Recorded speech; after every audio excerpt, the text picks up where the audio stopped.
Hello,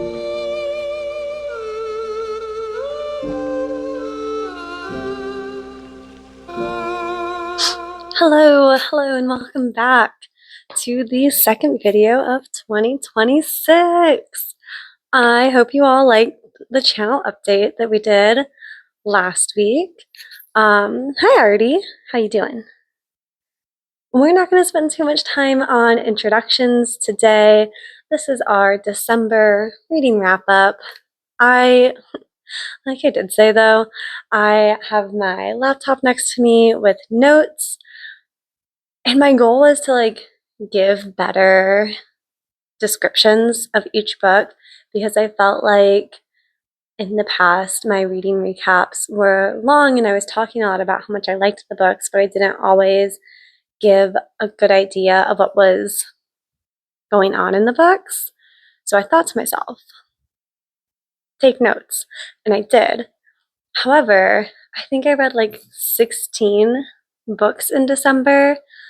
So if I read through my notes and actually give like a full description of each book, we're going to be here for 3 billion hours, and none of us want that. At least I don't think any of us want that. My phone camera battery will not last 3 billion hours. So let's just dive into it.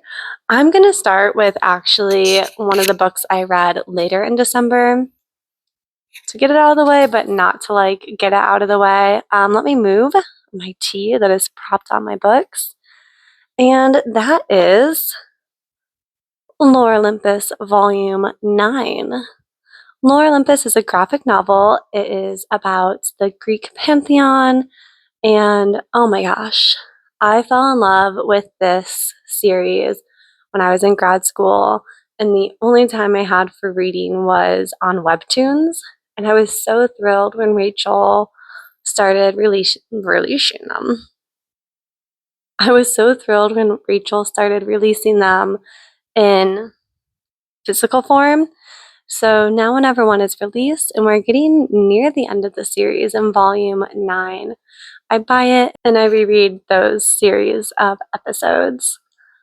I gave this 4.75 stars. I thought it was really good. By this point in the story, Rachel is really all of the storylines are coming together. The artwork is amazing. I would definitely recommend reading this. Now let's get back to the very start of December, and this is your fair warning. A lot of these books are holiday romances. It was December. I was ready for the adorable, cute, and cuddly romances. I was in the feels. So, also a lot of these are going to be audiobooks. I'm not going to be holding any books. I got them on the Libby app, but appearing next to me will be the book cover of the books. We are starting out with the Mistletoe Motive. This follows Gabby and Jonathan, and they are co-managers at a small indie bookstore. And they're both fighting to be the manager that stays on because a big box bookstore has just moved in a little bit down the street, and they think one of them is going to be let go.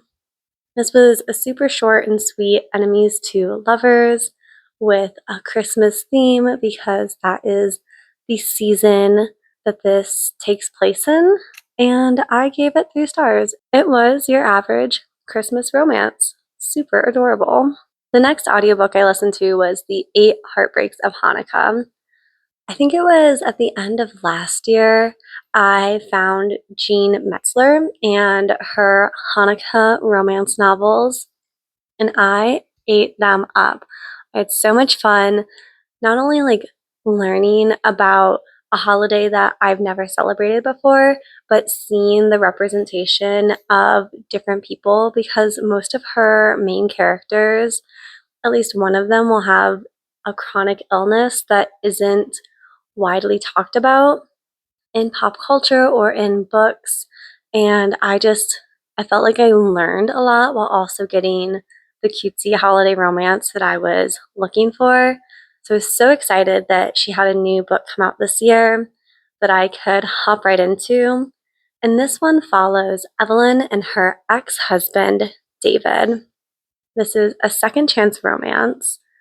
It does dip into the themes of like the Christmas past, but the Hanukkah's past. I thought the premise was super cute.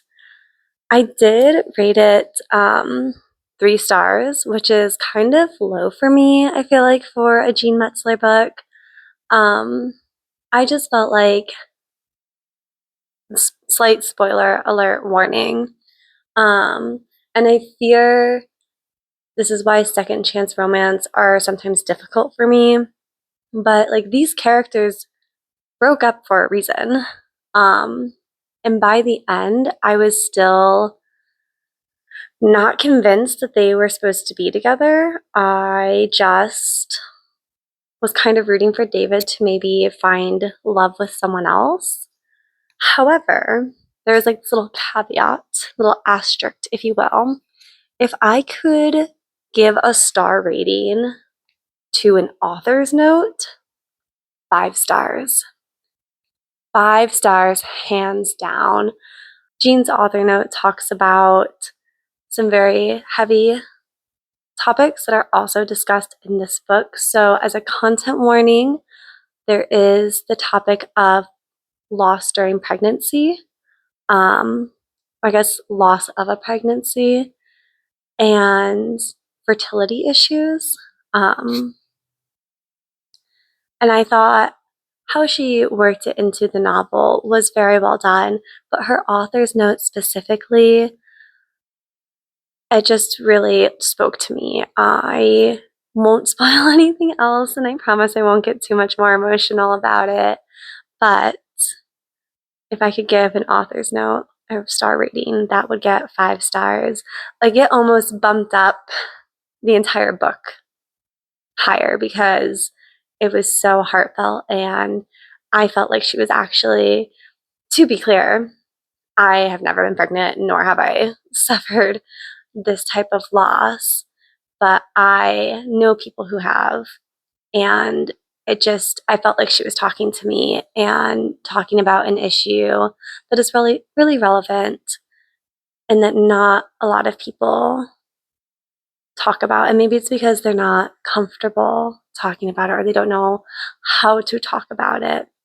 So that is my ramble for my Hanukkah romance. And if you aren't prepared for that topic, I would recommend one of her other Hanukkah romances. But if you think you can handle that heavy topic, I would still recommend this book. Okay.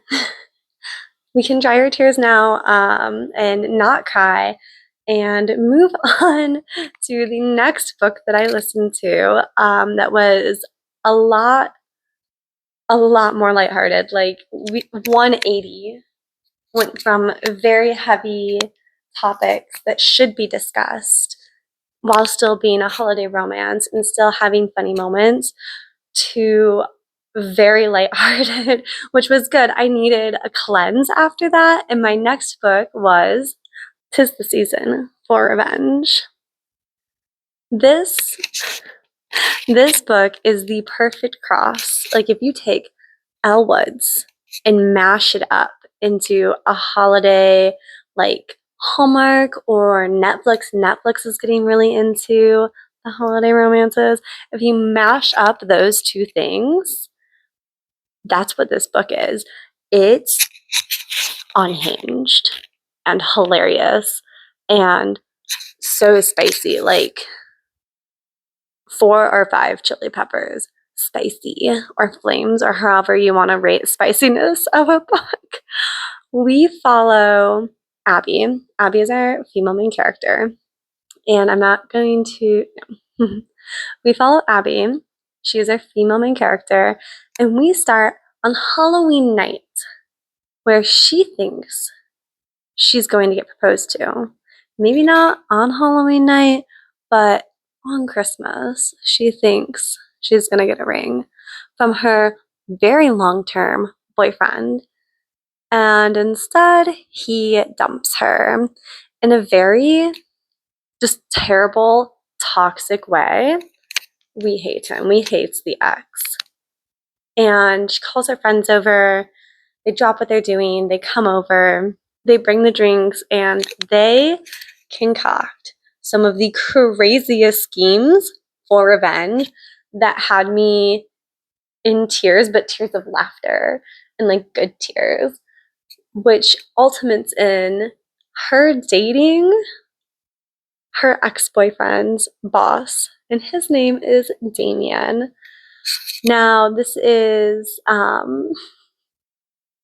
an age gap romance. It's super lighthearted and it's very dirty. And if you like all of those things, I would definitely recommend this book for you. But if you're listening to it or if you're reading it, like, and you easily blush, maybe don't listen to it or read it in public because it is. Whew. Anyways, I gave this 3 stars. It was like, the start of December. I think I finished these 3 books like maybe in 1 or 2 days each. Like I was going through them. And 3 stars, not bad. It's an average book and they were all averagely great. And like average seems like a bad thing. It's not. It's not. It's still a good book. I digress. While I was listening to all of these lovely holiday romances from Libby, I was also reading Holiday Ever After by Hannah Grace. I think we all know, either between previous videos or just like me talking passionately to you in person or through Instagram, how much I am a Hannah Grace fan. And Hannah did a little giveaway countdown leading up to the book release. And I was insane, and I entered every single one until I won one. And it was wonderful. And I got mail from the UK from Hannah Grace and her team, and they are absolutely lovely. When they reached out to me, they were so nice. And I think I was like freaking out and like going like, Matt, I can't believe I won something. But that has nothing to do with the actual book or the book review, besides the fact that I need to set you all up with how much I was anticipating this book so that I can fully convey and so you are fully aware of my bias of being excited. I'm not going to bury the lead. 5 stars. I was in it. I love Hannah Grace's writing. I think she writes people really well. I know that some people maybe have an issue with maybe that she got popular on TikTok first, or that like there is a lot of sex in her books. They are adult romance books. But I think if you like look at the characters and like see how they interact with each other and like how they talk to each other, it's really how people talk to each other, and it's hilarious. I fell in love with Clara and Jack. They're our main characters, and they are both toy makers. Clara works for corporate America, big toy company, Davenport Innovations, which she is a Davenport. She is like an heiress. And Jack lives in the small town of Fraser Falls. And this town came together and made a toy, and it was wonderful. And I'm not really spoiling anything because this is all on the back cover, but Clara's company ends up like stealing intellectual property basically and doing a replica of the toy that Jack and the town made. And now it's a PR nightmare, and Clara has to go and fix it up. I think one of the funniest things about this Hallmark-esque book is that they're constantly making fun of or poking fun of. Making fun of has a negative connotation, but they're poking fun of the stereotypical holiday romance where woman in corporate America goes to a small town and falls in love and leaves her life that she clearly never actually wanted. And they're like, no, I love my job. I'm good at my job. You can see me being good at my job. So I don't know what you want, but just because I like you and I love your small town, I'm not giving up my life. And I think that's awesome. I read a YA romance novel by Caitlin Hill earlier, not this year anymore, it's 2026. It's currently the Tuesday that the first video of the year released, and I'm filming this. But I read the Caitlin Hill novel, and one of the characters' whole viewpoint on romance novels is that it's like so wonderful and so like feminist and like women empowerment, because it shows that women can get everything that they want. You can fall in love and have your dream job. You can do whatever that means to you. Like, what is success for you? You can do it. Here's a book that shows you you can have it all. And if that's not just the most inspiring thing, it made me love romance novels even more. And I feel that in this book. I feel like Hannah Grace also captures women are able to do anything they set their mind to and can have it all. And I think it's quite lovely. Back on the audiobook train, we hop into A Holly Jolly Diwali. This is another celebration that I've never experienced in person, but I was very excited to read. My local indie bookstore had this wonderful stand of holiday romances. And when I went in there to get gifts for my friends and family members, I snagged a couple books for myself, and I also got a couple of books from Libby to read, and this is one of them. We follow 29-year-old Nikki, who settled for a safe job and career despite being passionate about music. And she's now facing the reality where she's been laid off, and what does any of this mean? And her parents are like, you're not even seeing anyone, like what are you doing? Like, is this what you want? If it is, cool, but we don't think it's what you want. And her part of her identity is wrapped up in being the perfect Indian daughter. And I was just so interested in having that perfectionism and still trying to figure out who you are in your 20s. And she goes on this like wild last minute adventure to a friend's wedding where she meets Sam, who is kind of her opposite in many ways, where he went for the not safe music industry musician career, and where that's gotten with him in his own battle with being a good son and what that means to him. And we follow their whirlwind romance. Yeah, that's what it was. I said I wasn't going to give like a lot away or talk about these books for a long time, and here I am rambling out because they're all so good. I gave Holly Jolly Diwali 3.75 stars. I loved it. I loved giggling around with it, and I loved the parents in this book. I loved the aunties.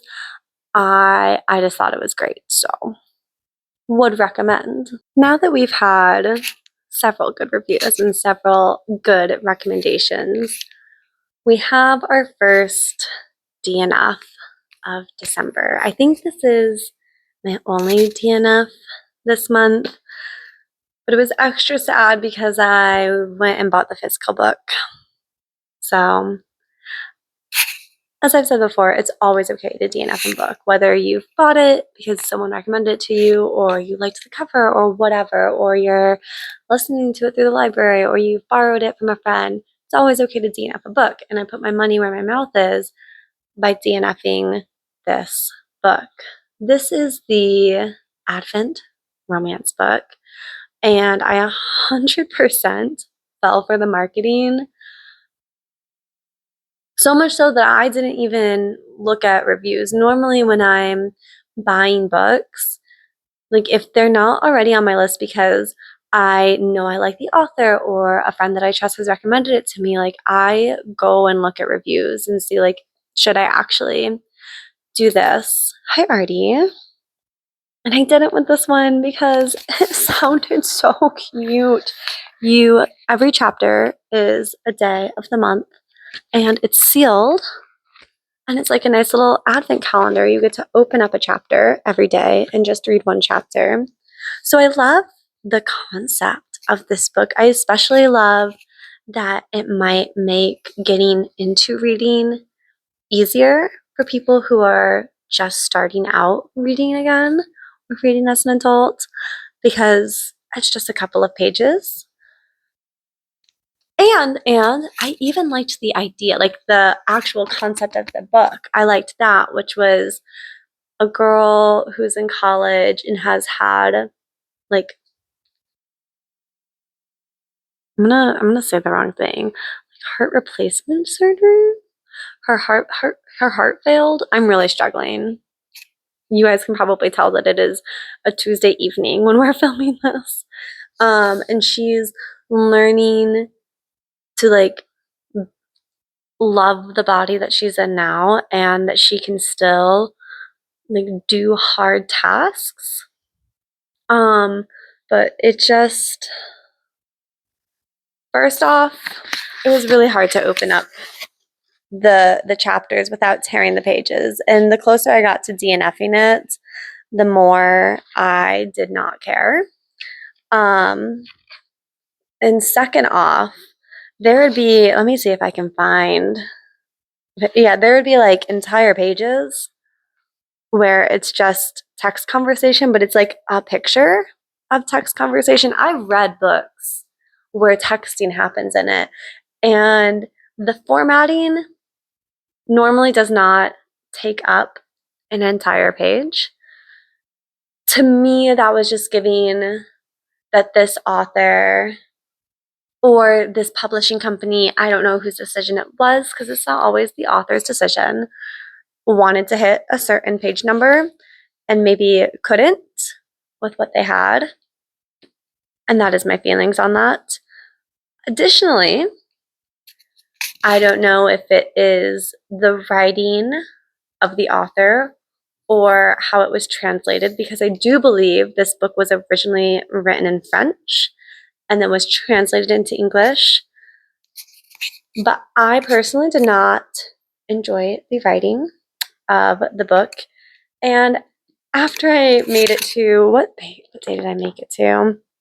I read 4.5 chapters in this book before I DNF'd it, and I just felt, so I immediately went to look at reviews and I was like, am I the only one feeling this way? Does it get better? Should I persist? And the reviews felt similar to what I was thinking and feeling and what I've said here.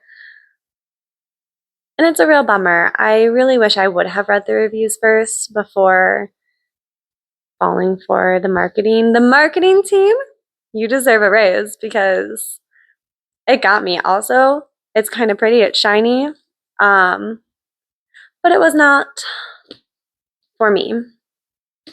And a truly brief aside, Carrie talked about in one of her recent videos how we're almost losing the art of being able to have a negative review or constructive criticism unless it's deemed okay by the community in which we are reviewing. And she released that after I had DNF'd this book and had these feelings, but I 100% agreed with her statements of like, I was nervous because I'm like, I literally said, I'm like, am I the only one feeling this way? And I kind of wanted to get validation, but I also should be able to give this feedback for other people when they are contemplating buying a book or reading a book. Because if everything I rate is amazing and you should definitely read it, is anything actually good then? So go watch that video. It's really well thought out, and I think she has a lot of great points. So I hope I'm not contributing to the negativity of piling on, because I did see a lot of people who agreed with me that they DNF'd the book. But I'm telling you everything I did in December, and I did give this a try, and I did not finish it. But let's move on to greener pastures. The next two books I'm going to talk about, because I'm going to talk about them as a pair, are A Nightmare Before Kissmas and Go Luck Yourself. I listened to these back to back and blushed and screamed the whole way there and back, and they were both 5-star reads for me. They were so funny. So our first book, A Nightmare Before Kissmas, follows the heir apparent Cole of Christmas. His name is Cole of Christmas, and he's falling for the heir apparent of Halloween, Hacks. And they shouldn't be, because he's supposed to be in an arranged engagement with the Princess of Spring, Iris. It's so funny. Slight spoiler warning, but you find out Christmas is the mob, the mafia. And Santa, the reigning Santa, Cole's dad, the big guy in the red suit, he's the mob boss. He's like a baddie. Like, oh my gosh. I think I paused with my jaw on the floor, and after I scooped it back up, I like ran to Matt. He's like, Santa's a mob boss. And he was in the middle of doing something, and he goes, what? And then I had to tell him every little detail of what was going on in my book, which I won't share with you because that would be way too many spoilers.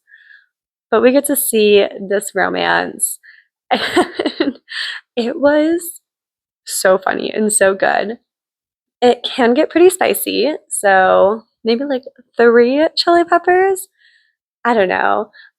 I think a lot of the time I was like almost too distracted with Santa being a mob boss to fully focus on the romance scenes.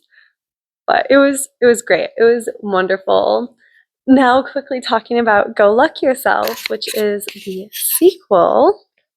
This is following Cole's little brother, Chris, and the heir apparent of St. Patrick's Day, Luck, and their romance. And we're kind of seeing the continuation of the resolution of the first book and how that is affecting this universe at large.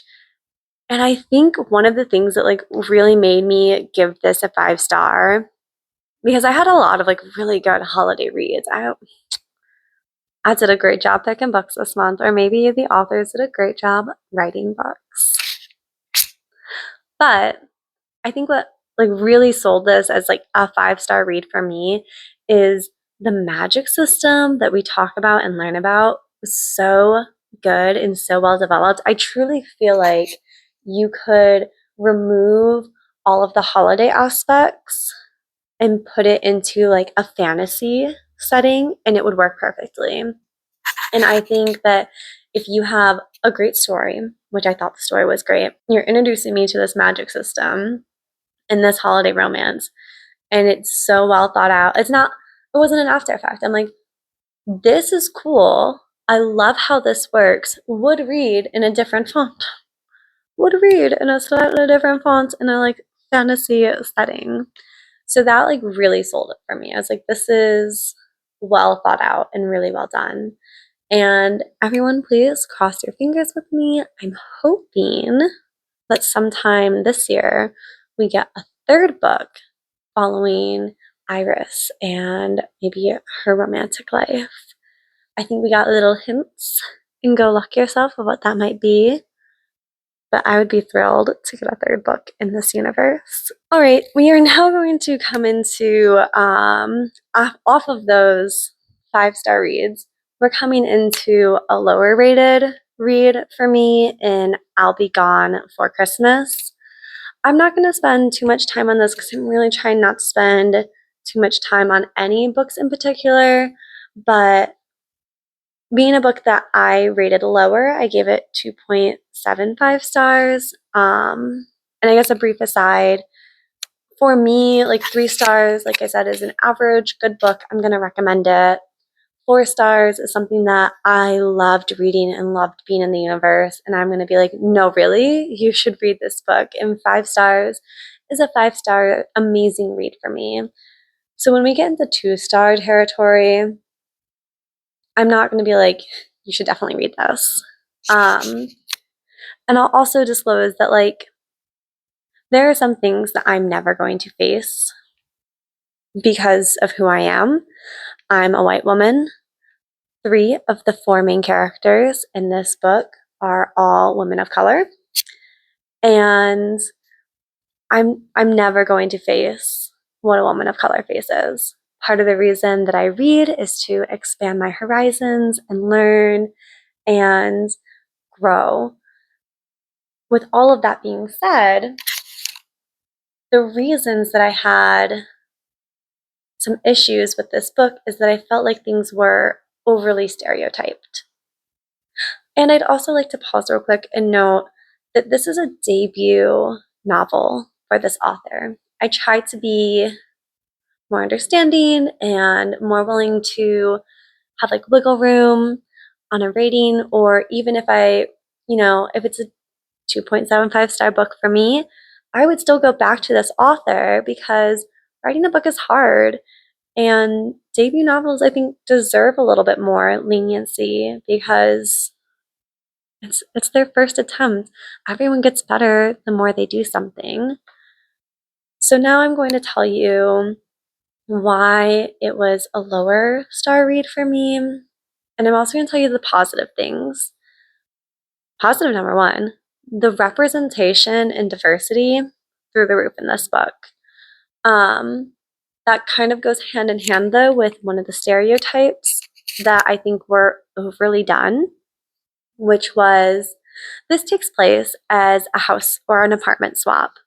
We have B, who's from San Francisco, coming to Ohio, and probably the fact that it's based in Ohio and I'm from Ohio and just have knowledge of Ohio probably didn't help in this situation. And Clover goes to San Francisco. So I also thought that I was going to get 2 LGBTQ romances and that all of our main characters were going to be women. Not the case. Totally fine. I also thought it was really interesting and something that I haven't really seen before, where we have one straight romance alongside a lesbian romance. So I liked that concept. However, everything in San Francisco was everyone's diverse. It's the only diverse place. Ohio is not diverse at all. I couldn't say that I was interested in women because I live in Ohio. Now I know, in the current political climate, Ohio is becoming not a safe space. In the big cities, which this is probably taking place about an hour outside of the nearest big city of Akron, Cleveland, because I did my research. I looked to see where this city was, to see if I had my own biases about the state that I'm from. And that could still be true. I could be wrong. I can always be wrong. I'm wrong about a lot of things. But, I've met a lot of people who are LGBTQ in every place I've lived in Ohio. And it's been accepted and celebrated. And I really love that about Ohio and about the places that I've lived, that it's okay to be who you are and to be proud and shout about it if that's what you want and that's what you feel comfortable with. And it just kind of broke my heart a little bit that Ohio got really negatively painted about this young woman didn't feel like she could come out and that she wasn't safe to. and that people would judge her and dislike her because she was interested in women. So I thought that was, though the diversity and representation is amazing and great, and I loved reading that aspect of it, I wish it had been maybe like more equal, and maybe not every single person in San Francisco had something, and maybe some people in Ohio had something that makes them different and makes them diverse. And that's just my 2 cents. On a storytelling side, I wish that this had actually been a duology. I think I would have enjoyed it a lot more if the romances hadn't felt so rushed. When we have 2 very different romances going on in parallel, we fall into what happened here, where there's this, sometimes they feel rushed, and this definitely felt like it went into that.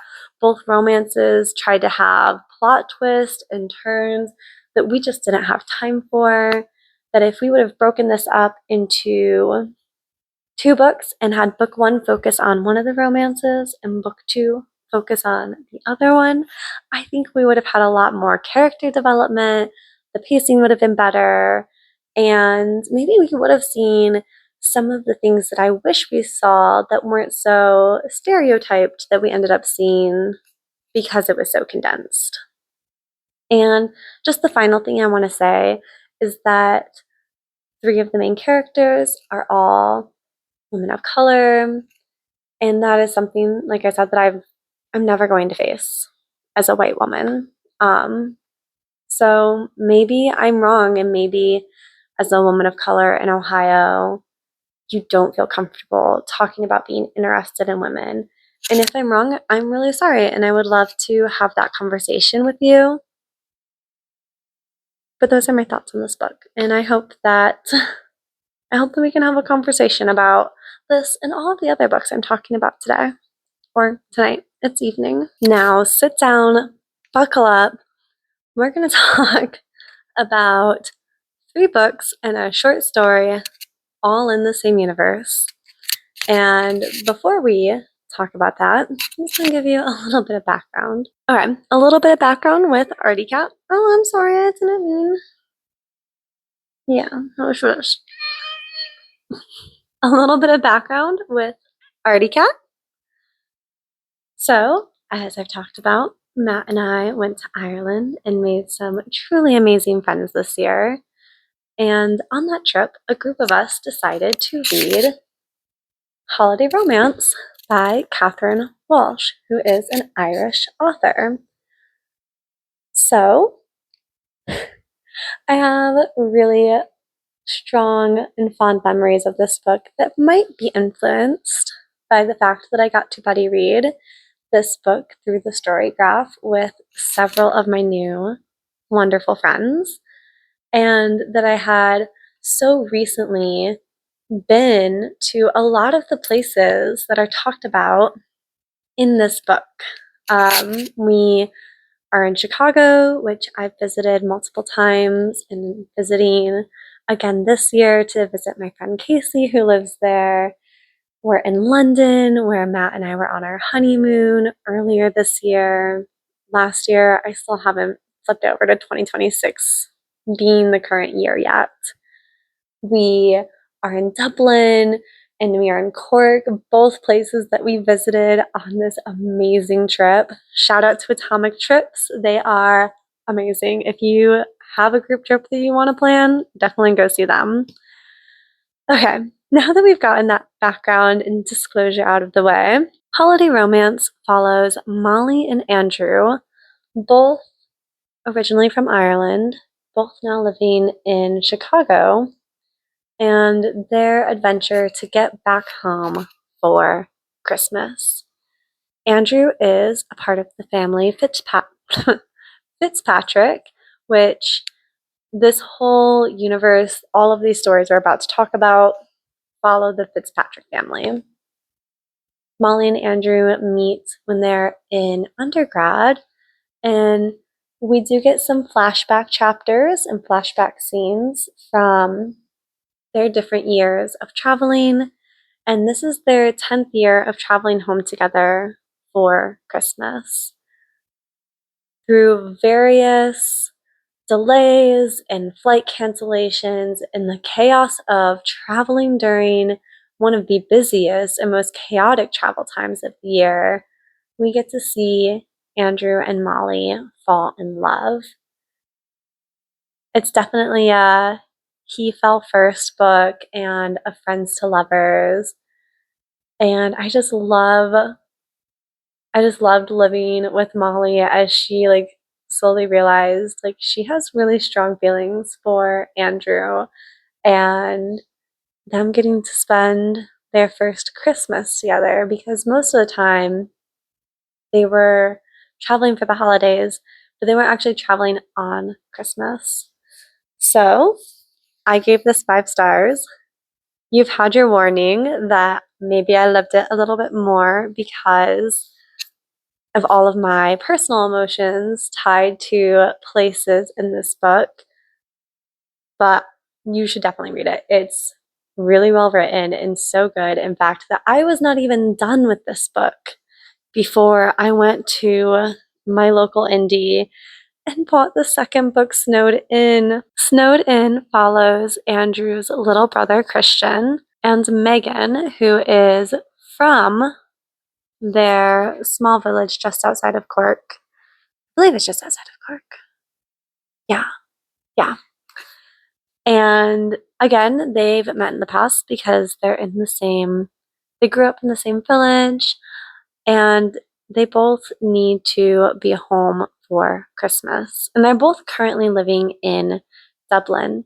However, he's the only one in the family who doesn't have a partner, and she doesn't want to run into her ex-fiance because she definitely pulled a runner on her wedding day and left. She was a runaway bride.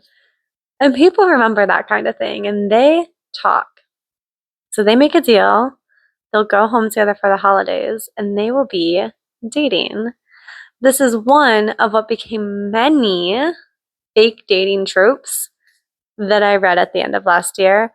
And I'm a stan. I'm a stan of the fake dating trope. I am. I'm sorry. It's cute.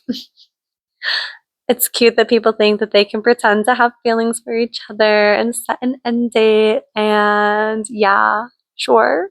You're definitely not going to catch feelings. I really love this. I can feel myself as this video gets longer and longer, slipping back into what I was trying not to do when I took notes. But I'm going to wrap it up because we still have so many books to talk about. I gave this a 4.5 stars. I wasn't as in love with it as I was with Holiday Romance, but it's a 5-star read. They're great. Catherine Walsh now has my heart. I will be buying her backlog throughout the year if I can, and I'm looking forward to her new release that is scheduled to come out in 2026. Did you think that you were done just because I only had 2 books here? Well, there is a 3rd book called Merrily Ever After. And when I say I tried to get this in a physical copy, I did my best. And my best wasn't good enough because a physical copy does not currently exist. Sad news bearer for me. It only exists in audio. So that's what I did. Merrily Ever After is a book that has 4 novellas in it, and we get to see 4 different stories related to the Fitzpatrick clan around Christmas. And this was, I think, even more magical because I listened to half of this book, so 2 of the short stories, on Christmas Day as I was driving up with Matt to see my parents for Christmas. So it was lovely. We get to see a character that we saw in Holiday Romance, Oliver, and get to see his happily ever after.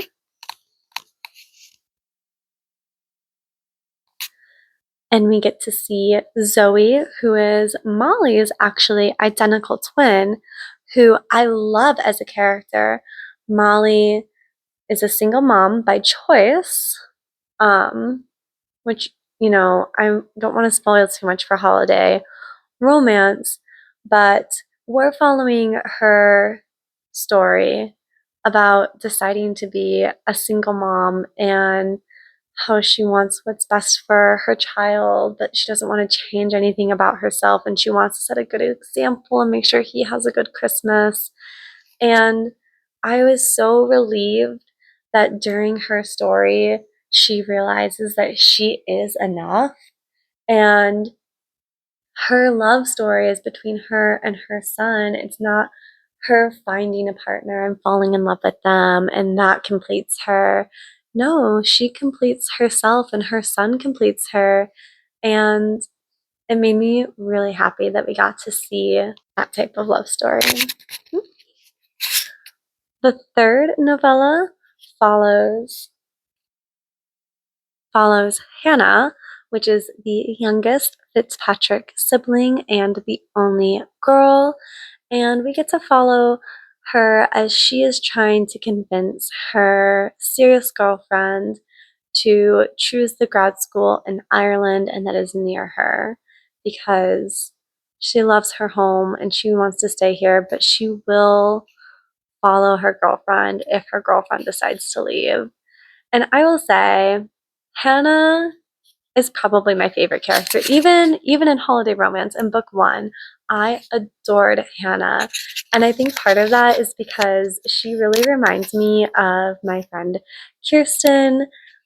Don't come at me. I know there's a difference between being Scottish and Irish, but I think you and her are so similar and so adorable. And as I was reading all of the books, I almost pictured you, Kirsten, as Hannah. And I love seeing this happily ever after for her and everything that it entailed. So that was my favorite of the novellas because, again, I have personal thoughts and feelings and emotions toward that character that make her my favorite. Zoe's was probably my second favorite, though, out of the four novellas. I love that we get to see strong, independent women. Let's go, girls!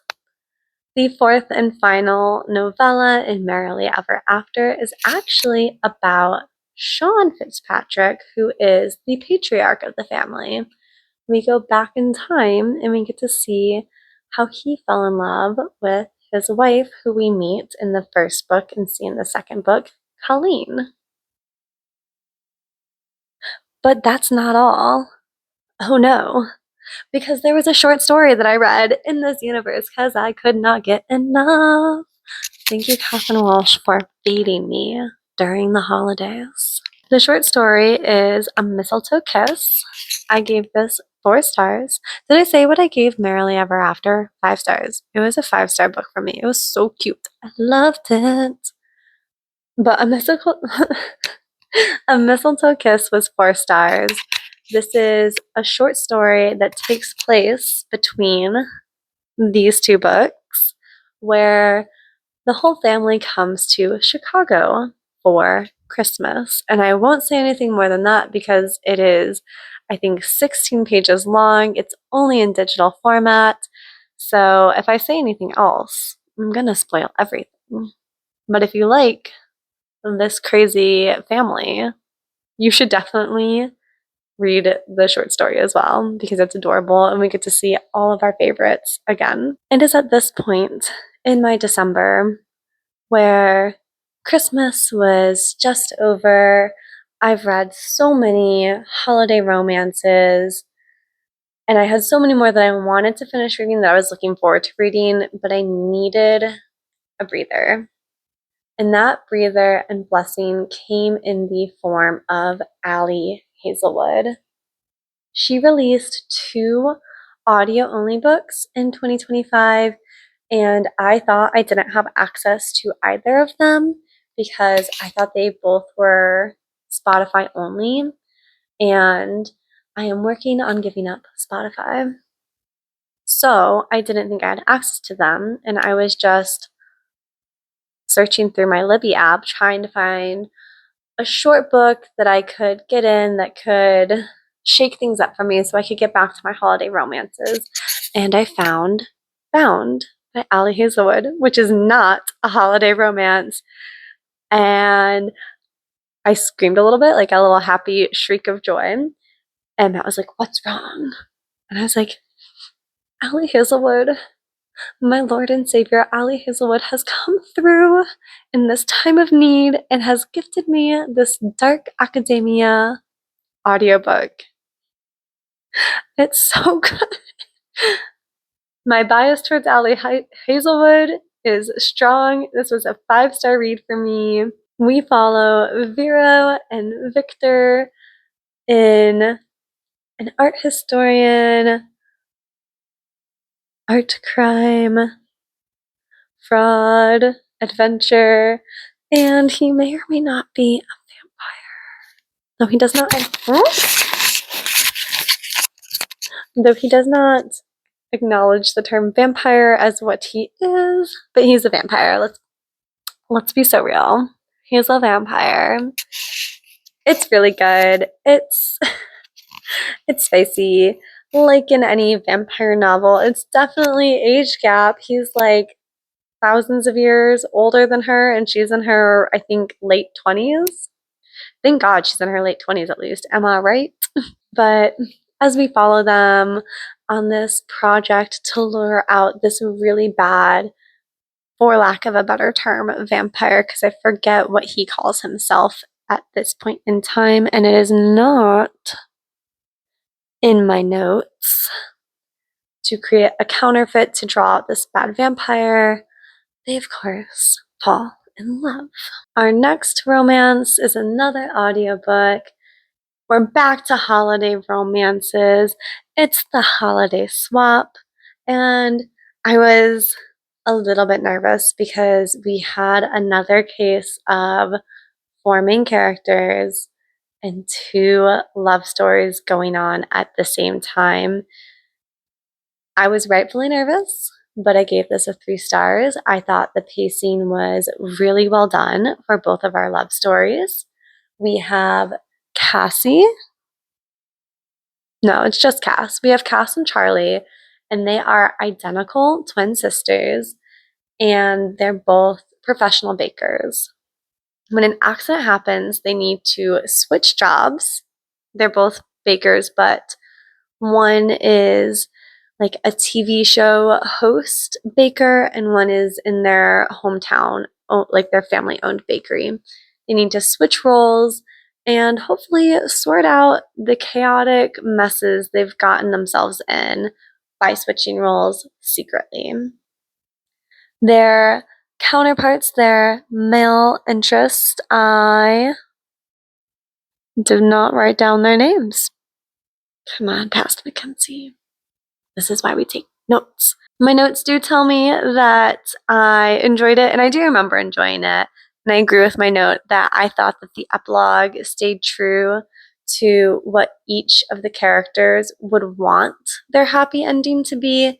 And I think that that is a talent in and of itself, because I feel like sometimes epilogues either don't give me enough to make sure that it stays true to the characters, or maybe in the effort to give it the like very happily ever after stereotype that people want, we get something that maybe is out of line with what the characters want.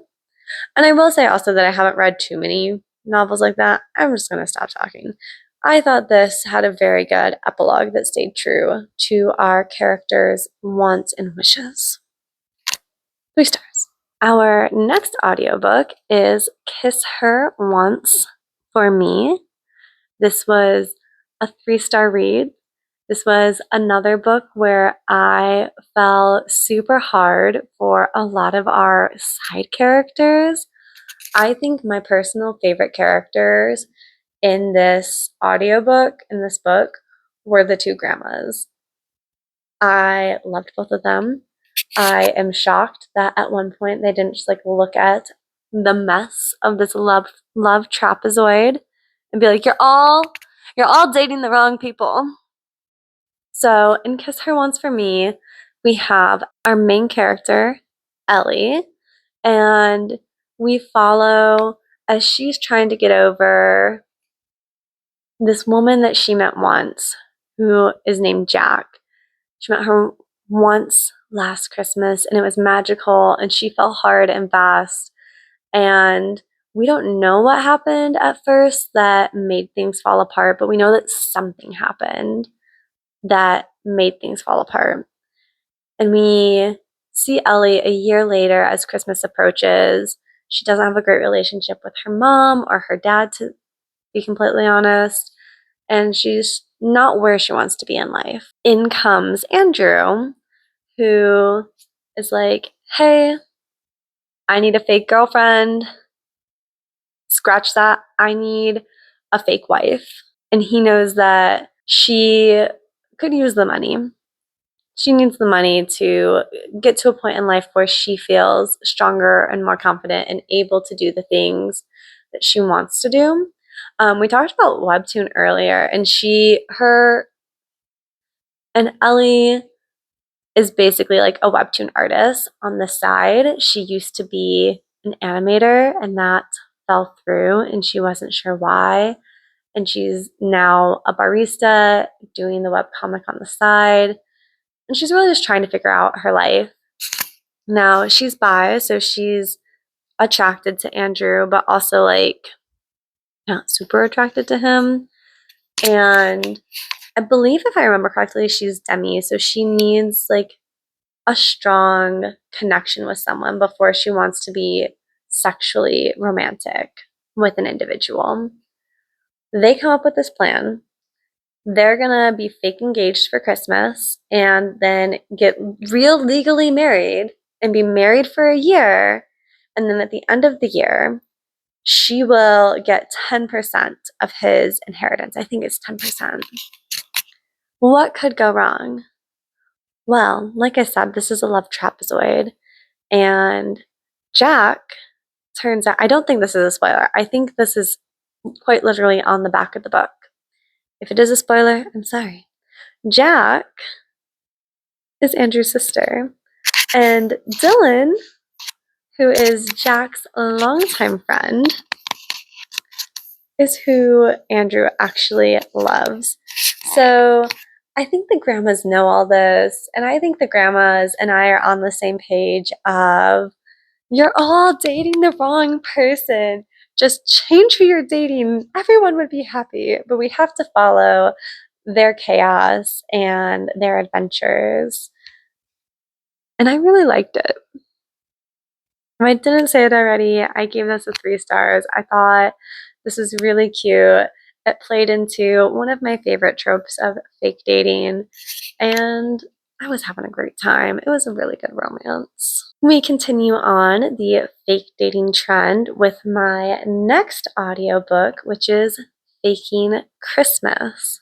Another 3-star, perfectly great holiday romance with fake dating. We have like an enemies to lovers between 2 English teachers who work at the same school. And Olive, our female main character, is struggling this Christmas because last Christmas her father passed, and this Christmas she is now faced with spending it with her family, which includes her mom's new husband, which she's really hurt and processing her feelings about how her mom could lose her husband and get remarried in less than a year. So she doesn't really want to be there, and her mom is trying to set her up with her ex-boyfriend, and she's really not interested in that. And we fall into a fake dating scenario. I won't reveal how they start fake dating. I will reveal his name. The male main character's name is Miles, but I won't reveal how they start fake dating or what leads to it, but it's very cute. I already abandoned us because I had to grab my last Christmas romance of the season off the floor, and that is Christmas Fling. This takes place between Laura and Callum, and it is in fact another fake dating romance. Laura is supposed to be renting Callum's flat, but when one thing leads to another, and his parents suddenly think that they're dating, she ends up going away to Scotland to join his family for Christmas. I'm not going to talk about all the shenanigans that happen because those would be major spoilers, but let's just say there is a little bit of like insta chemistry, I'll say. I won't say insta love, but insta chemistry. And seeing them both struggle with their past and how they open up to people and what they want for a future together was really great. Another thing that really made me like this story was that Laura is a trainee neurosurgeon and Callum is an aspiring pastry chef. And I loved that we saw a woman in a male dominated field, but also a man in what I feel like is stereotyped as a woman's job, even though I don't know if that's actually true. As a top chef enthusiast myself, I feel like chefs and pastry chefs can equally be men and women, but just like having that dichotomy of she's in a male dominated field and he's aspiring to be a pastry chef and his family is like, that's not a job for you. I really liked it. This was a 4-star book for me. I think for a while it was trending higher, but the final like little miscommunication that led to like the third act breakup basically was really not my cup of tea and kind of solidified it as a 4-star read and not higher. But I did really enjoy the ride. I loved the Caledonian train mention in this book because Matt and I did that for our honeymoon, and it just brought back giddy memories for me. And the scenes were so funny in the sleeper train part of the book. So 4 stars, would recommend. It was very funny. Our second to last book that we're going to talk about is Galatea. I'm not sure if I've pronounced that right, by Madeline Miller. This is a short story. It's only, I think, 50 pages. And I'm kind of like the other short story I read. I'm not going to talk too much about it because with a short story, I feel like you can easily reveal too much compared to a book that's 300 pages plus. But I was closing in on the end of the year. I wanted to continue my streak of reading at least one physical page from a book every day. And so I chose this one because I also really like Madeline Miller. And it was lovely. We follow Galatea, who in Greek mythology, she actually wasn't named, but she's based off the myth of the woman who was carved from stone, who was then granted life by the goddess Aphrodite. And her life, and Madeline, like she does with her books, I still have to read The Song of Achilles, but Circe is one of my all-time favorite books, and we explore her side of the story and what it must be like to be brought to life just because a man wanted you, and specifically you, and you didn't really have a choice in the matter. I thought the ending was really strong, and how she frees herself and her daughter is quite interesting. And that's all I'm going to say on this book. I gave it a 4 stars. I'll say that. And here we are, the final book of the year. I do own a copy of this book, but this is one of the books that I listen to on the Libby app. And I desperately wanted to finish this trilogy by the end of the year. It was one of my goals. So I ended up finishing this December 31st at 3 p.m. This is the finale of the Realm Breaker trilogy, and I think this was the best book of the trilogy. I gave this a 4 stars. I thought the pacing was really well done in this book and was the best of the 3. I like that we got to see a lot of the big battles, and I like to see the strategy and how those played out. I think Victoria writes a good battle sequence, and I like seeing the conclusion and how all of our characters develop, because we do have throughout this trilogy a POV from what is considered the bad side, and I thought all of the characters' arcs and endings were quite interesting. Yeah, I got to buddy read this with a few of my friends, and it was a great way to end 2025. And that's it. I have my caffeinated tea so that I could keep filming this on a Tuesday night. I hope the lighting was okay tonight. And yeah, next week we're talking about my top books and audiobooks of 2025. It's a tier ranking video, so I hope you enjoy that next week. And until then, I hope you are reading a really good book and are having wonderful 2026s. Bye. Hello there. Oh man, we're fighting shenanigans again. Overall, like I generally feel confident in what I've rated something.